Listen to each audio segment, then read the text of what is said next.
Hello, ladies and gentlemen. Welcome back. Yeah. I appreciate it. Thank you. How you doing? Did you think this was something that was in the realm of possibility over the last couple of years? For me, yes, it was. I've always wanted to come back. I love it here. Why do you love it so much here? It's playing for Zach, playing with Burrow.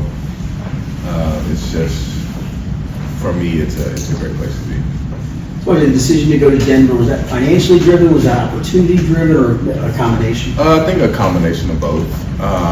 And just, I've always, outside looking in, I've always seen and admired Coach Payton, and I just wanted to get a first-hand experience of what that was like.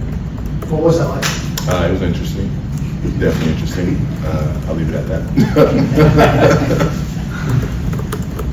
What was Kansas City like for you? Was that, and similar type of experience where it was seeing the other side? You guys had so many battles against them from when you were here over the years. What was it like being on the other side of it? Yeah, that one was also having the opportunity to play for Coach Reid. Great experience, by the way. He's a great guy, great coach. Just wanted to see, what that was about. And when a coach who's had as much success as he's had, when he calls you and says that he loves the way you play, he wants you to play for him, it's kind of hard to pass that up. So yeah, I just wanted to go and see, what that was like and have an opportunity to play for him. Do you think the past 2 years with Peyton and Andy, you've been able to grow your game at all? And if so, how have you changed? I feel like for the most part, just becoming a more proficient blocker. I wasn't a bad blocker necessarily, third down back wise, but doing that predominantly for the past 2 years, I've been able to, tweak some things and get better at that. What are some of the things you felt like you were able to pick up in Kansas City in terms of just the championship culture they have that you're hoping to bring back around this time? Offensively, just never giving up on a play. I feel like that offense thrives. The Chiefs' offense, that is, they thrive when Pat is outside of the pocket. And I heard a few interviews from Burrow last year that was part of the game that he wanted to work on and that he's been working on. So I feel like just being in tune and, kind of knowing-ish, what a quarterback is thinking when they break the pocket. That was a big thing going into KC's offense, and I feel like I learned a lot, not necessarily like X's and O's, but just being able to be on the same page and knowing that, even though the quarterback has broken the pocket, he's still going downfield, and to just never give up on the play. Even if you're backside, they can always make something happen. And with Burrow having the arm that he does, he can definitely make a lot of those plays. Did your phone blow up when the news got out there? Well, or your former, now current teammates again welcoming you back? I mean, not really. No. But I guess there's some new faces too. yeah, there are a few new faces. Samaje, you left the team that was this close to winning the championship here in Cincinnati a few years ago. Do you feel like you come back to a team that is still in that same spot? There are definitely new faces and new pieces to the puzzle, new coaches and everything.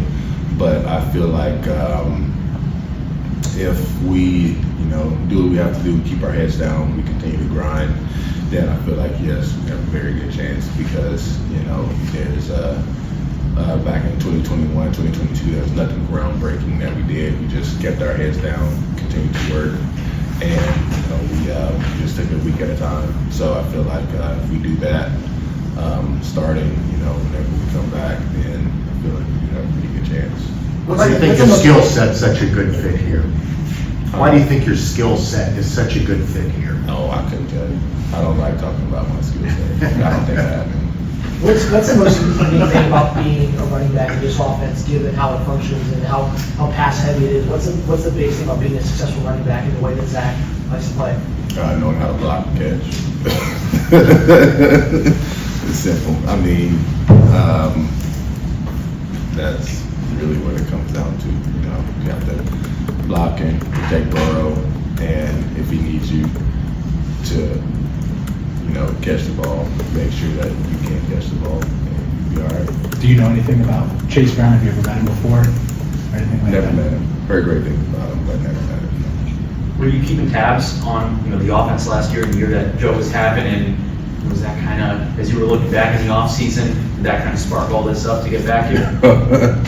I mean, it was kind of hard to not, see what he was doing. It was everywhere, but I mean, I wasn't necessarily keeping tabs on it, and I mean, I already knew he was a great quarterback. I mean, Jamar's a great receiver, and the offense has great pieces, so those numbers are inevitable because they're gonna make their plays regardless.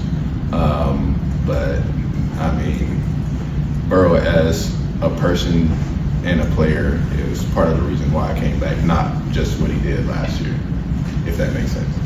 Why? Or what about him, this person? Like, what's that deal? I mean, he's just,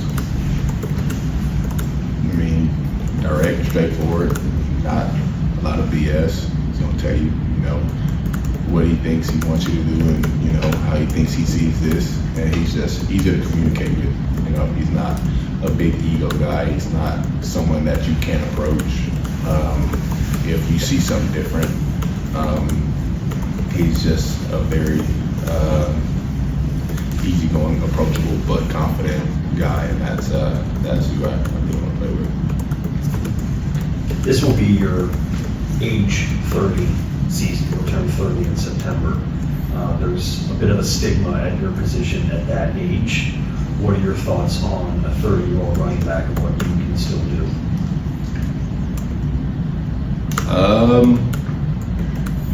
I mean, I will be 30 in September, but I feel like I'm probably in almost the best shape of my life. I know it's a thing in the league once players hit running backs in general. Once they get up there, then you're kind of written off. But no, I still have a lot left in the tank. We saw a lot of veteran running backs have really good years last year. Why do you think we had some guys, and not just Saquon and Darren, but others, be successful at the level they were at last year? I mean, we just continue to get opportunities, Can't do anything without an opportunity. So, if the team sees that, you're still playing well, don't care how old you are, you're still playing well, you're still playing well. And I think teams are seeing that, and they're giving more opportunities to older guys, and older guys are taking full advantage of it. You've been to the Super Bowl twice. How much does it factor in your motivation to continue to play this game at a high level to win a Super Bowl?